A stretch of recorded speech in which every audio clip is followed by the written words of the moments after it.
presenting for the first time on radio the reasonably amazing adventures of Flash Gordon and Dale Arden.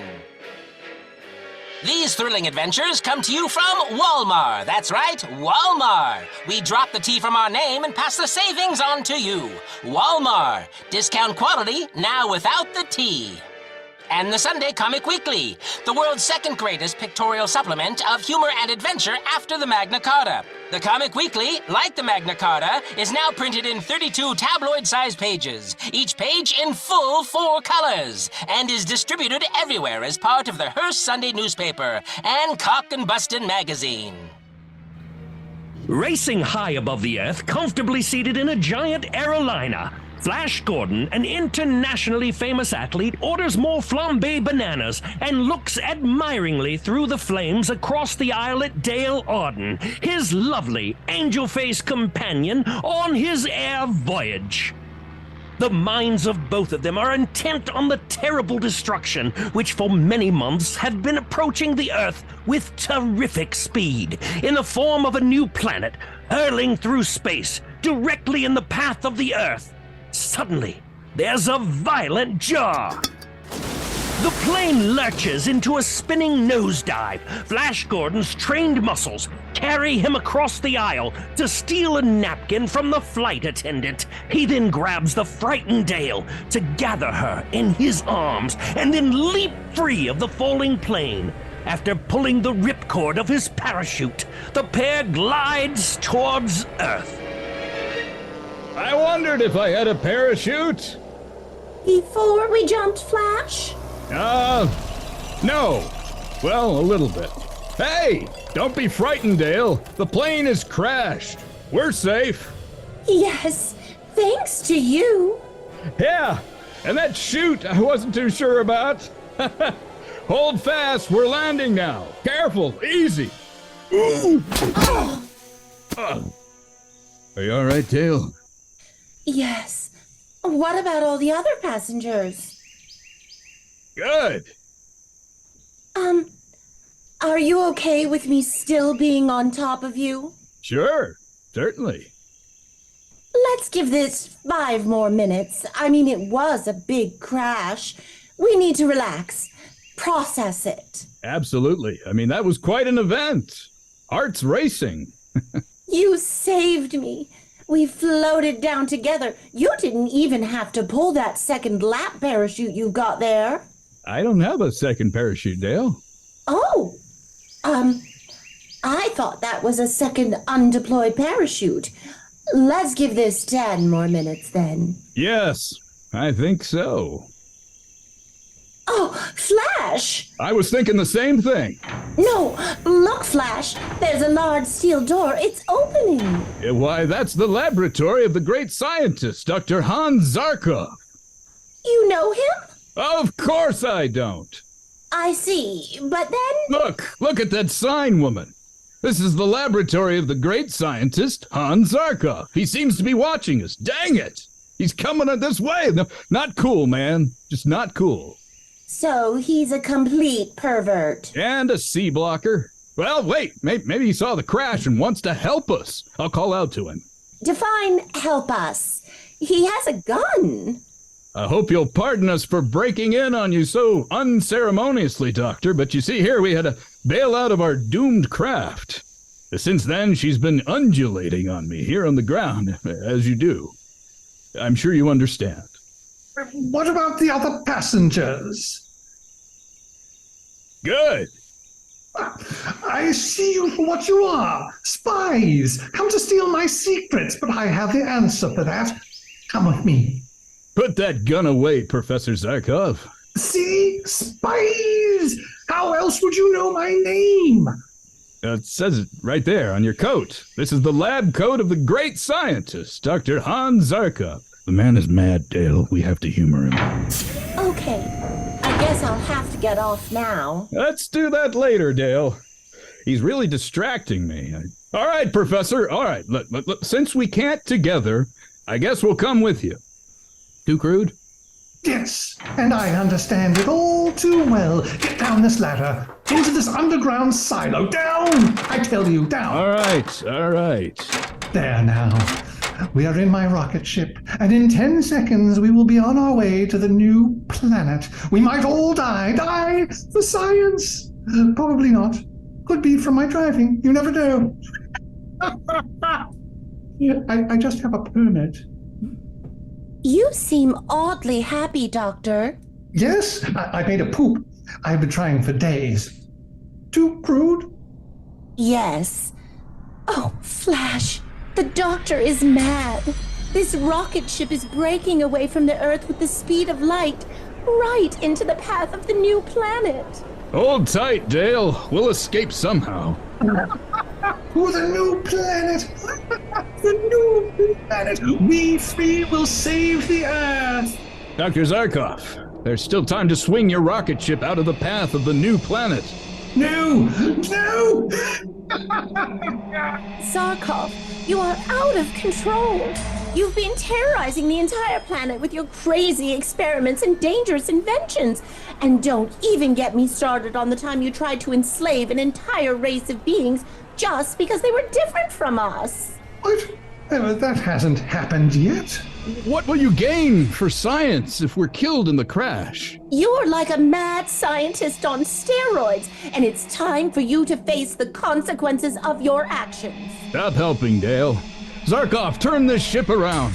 They haven't taught us that. I don't know if I can do that, Flash. I feel like such a failure. Like I don't even deserve a ship. That's just your guilt talking, Zarkov. You can't change the past, but you can make a difference in the future. All you have to do is take the first step and admit that you have a problem. We're here to help you, but you have to be willing to accept it. I know who you are, Flash Gordon, the world's greatest athlete, but your trained strength will not save you. Only my mind. The mind of Zarkov, the scientist, can save you, can save any human soul upon the earth. Here, look at these x-rays of my cranium. Look, Dale, it says this is the brain of the great scientist, Dr. Hans Zarkov. Did you actually have that etched inside your head? Yes, my brain is my third favorite organ. I kept forgetting. The turbo drive, Flash. He's reaching for the control. Stand aside, Dr. Zarkov. You're not making a lick of sense. You feel it? The gravitational pull of the new planet. We crash in 5 seconds. Or not. You never know. The rocket ship hits the planet. Dr. Zarkov and Dale are thrown from the rocket ship unconscious. Flash is thrown clear of the wreckage and lands on his feet, uninjured. He rushes to the side of the unconscious girl, picks her up, and starts to carry her toward the distant towers of a city on this weird new planet. Suddenly, strange soldiers armed with ray guns appear and, capturing Dale and Flash, force them to come with them to the throne room of Ming the Merciless, Emperor of Mongo and Supreme Ruler of the Universe. O thou indulgent Ming, most merciless majesty of Mongo, supreme ruler of all the people of the new planet, thy slaves salute thee. Good Mongo slaves, Ming shall want the Earth people. Thy slaves obey, O Ming, who mercilessly speaks in the third person. Bring him. Get your hands off me. I'm no slave. I'll meet your emperor as a free man and an equal. So, Earthman, you are a free man and my equal. Throw him to the Red-Monkeyman in the arena. I will not be forced to make this free man my equal. There is thy freedom, Earthman. Now, you go into the arena to meet the Red-Monkeyman of Mongoloid. It's Mongo. Mongo? That says Mongo? I can't read your writing. It's typed. Okay. Not Mongoloid. At least in the classic sense, no. No! No what? No, don't throw Flash in with the Red-Monkeymen.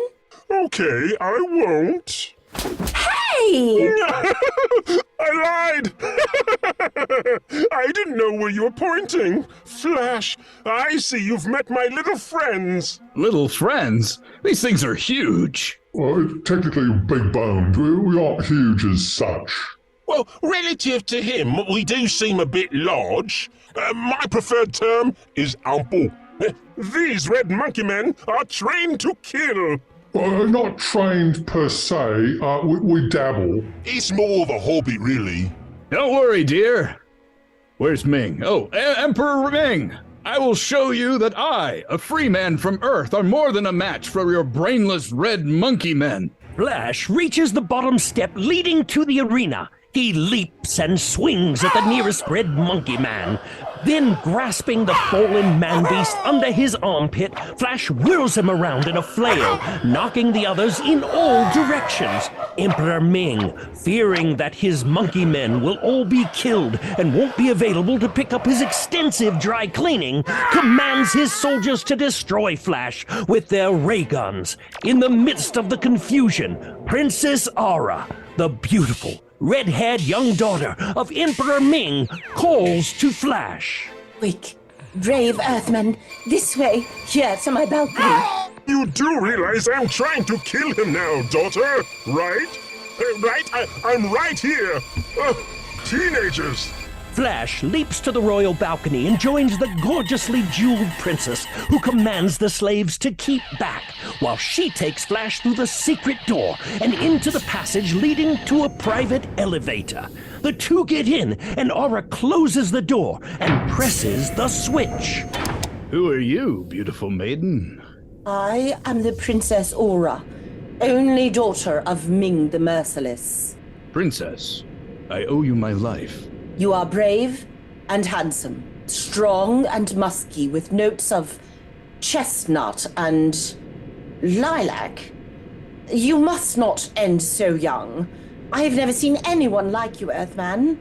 Where I come from, Princess, there are many men stronger and better looking. I know. I experimented in college. But tell me, Princess, where are you taking me? I am taking you to the private landing zone of my own rocket car. There you will be safe. We have arrived, Earthman. Well, that was conveniently quick. You would think someone named Flash would appreciate that. We are a high-tech world. Now, get in this rocket car. No one can harm you here.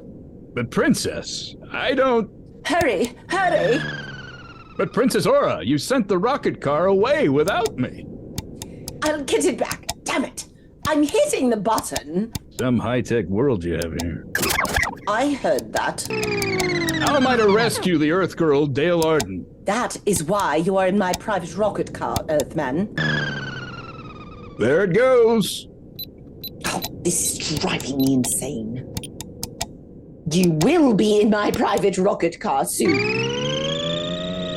Oh my God! Why won't this work? Why do you want me in the rocket car now? So Dale Arden can never be rescued by you. But Princess, As for you, Earthman, you shall love me or die. That's not very romantic.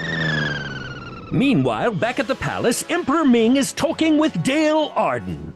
I got these on clearance. They're one half size too large, but... Sorry, I meant to say. Meanwhile, back in the palace, Emperor Ming is shouting at Dale Arden. Your companion, Flash Gordon, has escaped, but not for long. My men will soon capture him. What are you going to do with me, Emperor Ming? You are pleasing to me, Earthwoman. You will become my wife. Never. I don't love you. The other 7 didn't either, you see. We men of Mongo have no human traits, no love, no mercy, no kindness. It's kind of like Detroit. Whether you love me or not makes no difference. You shall become my wife as soon as the ceremony can be arranged. Your Majesty, look into the spacograph. Our city is being bombarded by the space gyros of the Lion Men. The Lion Men order the entire space fleet to attack! But they are having lunch? What? In the terrific battle which takes place between Emperor Ming's space fleet and the gyros of the Lion Men, I wish you could see it, with the attacking gyros being driven off. The light show alone is fabulous. The rocket ship in which Flash Gordon had been held captive is destroyed, and Flash is thrown to the ground unconscious. Sometime later... Hello? Hello? Sometime even later... Hello? Later that night...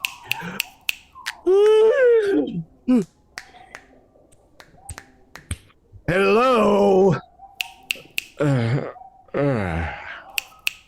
Flash opens his eyes to find himself staring into the great bearded face of Thune, Prince of the Lion Men. Thune lets his great sword fall from his hand as he sees Flash Gordon's pale skin. Who art thou, pale-skinned youth? Speak! Answer me before I cleave thy pale body in pieces! Art thou a new kind of soldier of Ming the Merciless? I have recently become the sworn enemy of that fiend, Emperor Ming the Merciless. He has captured a girl who is from the Earth, like myself. I live only to rescue her. An Earthman, thou sayest? Yes. And an enemy of Ming the Merciless? That's right. Tell me, are you friend or enemy? Technically, good sire, would an enemy announce himself as such? No! I am Thune, Prince of the Lion Men, hereditary enemies of the men of Mongo. If thou would accept me as thy friend, Earthman, I will gladly join thee against Ming the Merciless. Here's my hand on it then, Prince Thune. No, this is one of those long handshakes. Here, flip your wrist. Now we hook our thumbs. Move in. Do that 3 more times. Now we turn around. Eye contact. And jazz hands. Very good for a beginner. What is thy name, Earthman? I am called Flash Gordon upon the Earth, your highness, but here you can call me Flash Gordon. Call me Thune, friend, and I will call thee Flash Gordon. Friend Thune, do you know how we can gain admittance to the palace that we may rescue Dale Arden? Come, I will show thee a secret way into the palace. But what about the other prisoners in the palace? Good! The Emperor Ming is away pursuing my Euro fleet. Don't you mean gyro fleet? Yes, sorry, I'm just really hungry. I spy a friend in thee. We may be able to rescue the Earth Girl before Ming returns. Listen, speaking of lunch... I wasn't speaking of... Ming's Return is one of the finest restaurants on Mongo. Perhaps we can enjoy a repast of traditional Mongo food prepared at Ming Returns without an obvious form of hygiene. Good fellow, there you must try the Chard Blanc when we get to Ming's Return. I don't think we have time for a sit-down restaurant, Honored Thune. Dale really needs my... We can't do anything on an empty stomach. You must respect the customs of the Lion Men of Mongo. You'll even find the waiters there dressed in the traditional Mongo folkloric way. Stained aprons.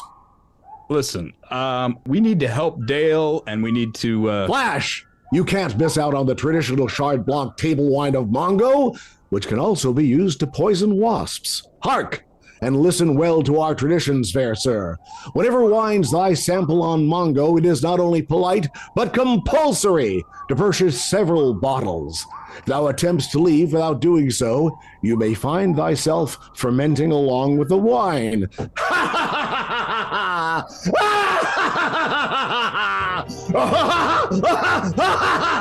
That's how Chard Blanc is made.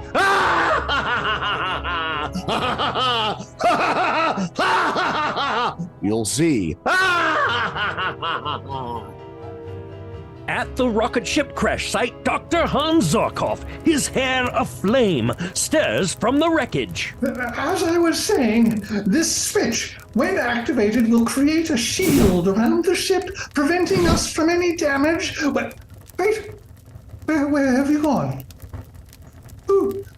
Who's frying bologna? We've crashed. My hair is on fire, and Flash and Dale have gone, and my hair, it's still on fire. Welcome to Mungo. I salute you with the traditional greeting of Mungo. Come with an open wallet. Stay with an open wound. Leave with no more than 3 liters of duty-free spirits. I am... Wait, let me check my x-rays. I am Dr. Hans Zarkov of Earth. Dr. Zarkov, you have crashed your rocket ship close to my forest temple. It could have been damaged by your carelessness. My glittery temple is considered a little ostentatious by some of the more traditional religious thinkers of Mungo. They question the spiritual integrity of a shrine boasting its own mirror ball. But no matter. What are you doing in my arboreal lands? Help! I must save parts of my rocket ship and then, eventually, put out my hair. You, the redhead. I'm talking to you, ginger boy. Stop jumping around. You are my prisoner. You don't understand. I am here to save all of you. You seem insane. Very well. I will hear you out. But first, we must attend to your hair. It's still on fire, you know.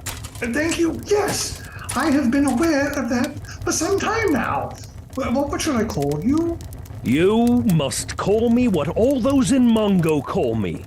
I am His Royal Highness, Prince Baron Octavius Valerius Magnus Gaius Lucius Claudius Brutus Augustus, Lord and ruler of the arboreal lands, protector of the sacred forest, keeper of the celestial orbs, guardian of the Elvis races, defender of the dragon realms, master of the mighty eagles, high priest of the moon goddess, and supreme commander of the royal army of Mungo. I shall call you Prince Baron. That's fine. Now, about the hair. Do you have any water, pressurized or otherwise? Extinguish him and take him to my arena. I think we've found our next prisoner.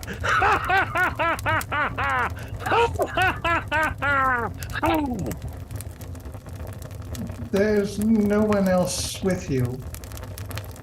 And? Flash Gordon and his powerful newfound friend Prince Thune go first to the space gyro, and there Thune gazes intently into the thought projector, in which he not only sees Dale Arden captive, but they also have revealed to him a secret way leading into the throne room of the palace. Flash pushes Thune aside. Let me look through this thought projector. Flash? Yes? Was that you in college? Yes. His name was Gary. The secret passage is known as the Tunnel of Terror because of the deadly beast which lie within its gloomy walls. It's closed for cleaning on Thursdays, but without a calendar handy, Prince Thune and Flash were forced to take their chances. It was apparently a Wednesday. Fighting each step of the way, Flash and his new friend, Prince Thune, finally find themselves within the palace. A door with great steel bolts stands before them. Quick, Thune! This door must lead directly to the center of the palace. Oh, my. Wow! Feel that in my teeth. Hold on. That should be better. Give that a try. Oh, we can do better than that. Give me a second. There. Give it a go. Oh, please. You will not best me, you devil named Oxidation. Flash, we must get going. Is that really necessary? This isn't the last you'll see of the likes of me, door. Mark my words. Mark my words! From my memory of the palace and this map I got from the gift shop, I should say that beyond this door is the great throne room of the Emperor Ming. All right, then. Here we go. Seriously, man, let it go. Is the concept of preventative maintenance lost on these heathens? Ah, there. You're right, Thune. This is the throne room. Yes, this great statue before us is the god of death, which stands at the top of the altar steps, directly behind the throne of the emperor. The god of death? That's pretty dramatic. I mean, does he have a name? Brad! Brad? Yes, Brad. Really? Brad! Brad, the god of death. Listen, Thune, what's that? By the great god Paul. It is a royal wedding procession. Ming the Merciless is taking another bride. Paul? Long live Ming the Merciless. Long live Ming the Merciless. There is a shocking lack of creativity in the naming of deities around here. Look, he's coming up the altar steps, Thune. I'm gonna look around the idol. To look around the idol means death. Not just any type of death. Brad death. One of the worst. Thou must not. Come back! Come back, Flash! Thune, save yourself! I'm going to rescue my Earth friend Dale Arden. She's being forced into a marriage with Ming the Merciless. Prince Thune of the Lion Men does not save himself at the expense of his friends. If thou must die, I will die by my own hand. Stop it! Put that sword away! Brad, damn it. Dale! This way, Dale! We are in luck. According to this schedule, Brad is cleaned on Wednesdays. After them! This way, Dale! Down this passage, Earthling, and as fast as thou canst run. Quick, you! They're swarming after us down this tunnel. Quick! Help me close this massive iron door. See? The oil just needed a few minutes to soak in. We meet again, door, and I have bested thee. With a grinding crash, the giant iron door closes on the onrushing soldiers of Ming the Merciless, killing those in front and making indignant the whole company behind him. Flash Gordon and Prince Thune, with Dale between them, dash into the secret passage beneath the idol. The way becomes steeper. They slip and fall, down, 100 feet or more into a whirling underground river of Mongo sewage. They're swept along down a raging current and over a falls into a lake. With the powerful strokes of a champion swimmer, Flash sets out for the shore, towing Dale by the hair. Ow! Why the hair, Flash? I swear next time I'll just yell, "Hey, Flash, I'm already in pain. Mind giving my locks a good tug while you go play hairstylist in the water?" They reach the shore, and as Flash reaches down to drag a balding Dale to safety, she disappears beneath the calm surface of the lake, clutched in two powerful, green, scaly arms. With no thought of his own safety, Flash Gordon dives to Dale's rescue and is captured by the laxative-addicted Sharkmen. Princess Aura appears riding the Adderall Troutmen and rescues Flash, and not Dale.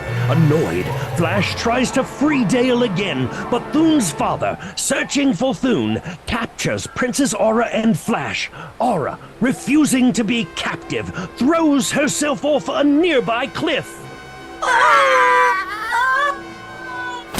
And Flash finds an adventure stranger than any which has gone before. Follow the reasonably amazing adventures of Flash Gordon and Dale Arden each Sunday in your Her Sunday newspaper. You will find them graphically portrayed in full-color pictures in the Comic Weekly.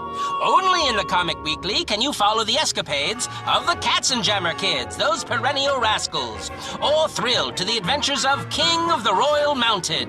Only in the Comic Weekly can you enjoy the good, clean fun of Bringing Up Father and his social climbing wife, Jugs, and Tilly the Toilet Slave, Wacky Iraqi, the Little Kingpin, along with your old friend Skippy the Parolee and all his little pals. They are all waiting for you in the Comic Weekly, along with Ace Drummond, Demon Aviator, Johnny Goes Round the World in Sweden, and many, many others. Be sure you get this big 32-page all-color Comic Weekly supplement with your copy of the next Sunday Hearst newspapers. And don't fail to listen again next week to the continuation of the reasonably amazing interplanetary adventures of Flash Gordon and Dale Arden.